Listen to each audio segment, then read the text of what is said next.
No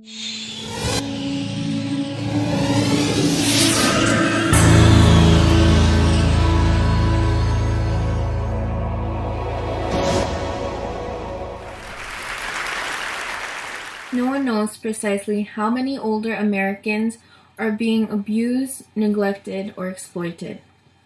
But according to the American Psychological Association, every year, an estimated 4 million older Americans are victims of physical, psychological, or other forms of abuse and neglect. What is elder abuse? Elder abuse is the infliction of physical, emotional, psychological, sexual, or financial harm on an older adult. Elder abuse can take the form of intentional or unintentional neglect of an older adult by a caregiver. Such abuse can take place anywhere and can happen for many different reasons. But despite whatever the reason may be, our elders are still people.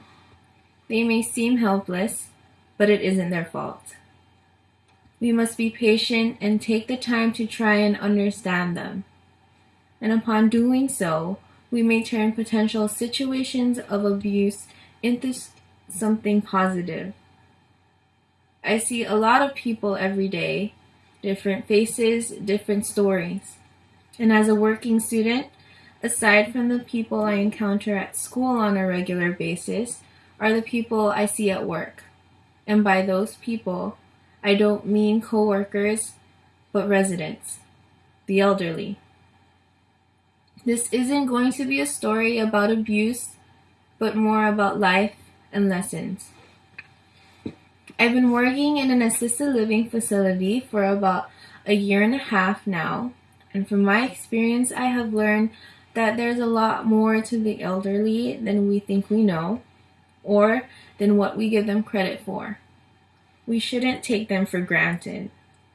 There are those stereotypical myths that they become incompetent as they age and their needs change as well. But that isn't true at all. Human needs don't change with age, and many still retain their ability to understand and appreciate information they are given and reason to make important life choices.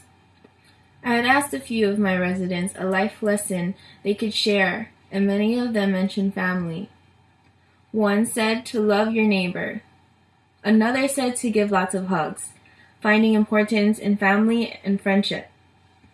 Another resident, who happens to be a priest, told me to put family and the church first, because a life without a religion is like a life without a spine on your back. We can learn a lot from that line alone. Not everyone is religious, but each and every one of us has our own beliefs. And when we believe in something, we are given a reason and a purpose to live life. In regards to making important life choices, would be the advice to choose the right people to hang out with. Our surroundings influence who we are, what we think, what we say, or what we do, and ultimately affects who we become. As another important life decision came the topic on finding the right person. One resident started telling me her story about how she met her husband, finally saying not to get too involved and not to settle unless you are sure, on both sides. Another resident told me, with giggles and a smile, to find a decent man now while you're in your 20s. Don't wait until your 30s. She added on, better yet to find him in grade school. They joke around, they gossip, they talk about love, and some are even tech savvy. One resident is full-on Apple equipped, from an iPad to a MacBook to an iPod. Another resident also went from using an iPhone 4 to a Samsung Galaxy S3. So, with all the advice I was given, it goes to show that they all have different outlooks on life.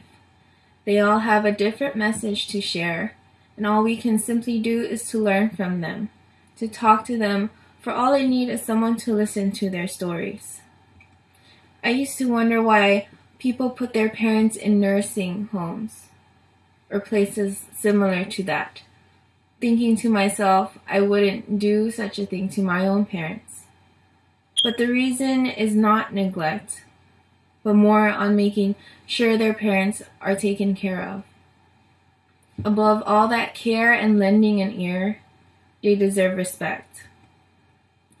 Many may think that old people are just cranky adults who complain, but we should forever erase that idea from our minds. They know a lot more than we give them credit for. Asking them what their message would be to young adults like myself, they said, to behave, to always tell the truth, nothing more, nothing less. Take your time because there's so much going on in the world these days. We shouldn't rush into things. Stay focused and pay attention. Study hard, work hard, and just to have a good time. So my message now to you is to be aware of your surroundings. For all of us have the responsibility of reporting any form of abuse and neglect. I hope that this not only resonates in your minds, but in your hearts as well. We too will eventually get old. And when that time comes, we would want just as much respect as they deserve.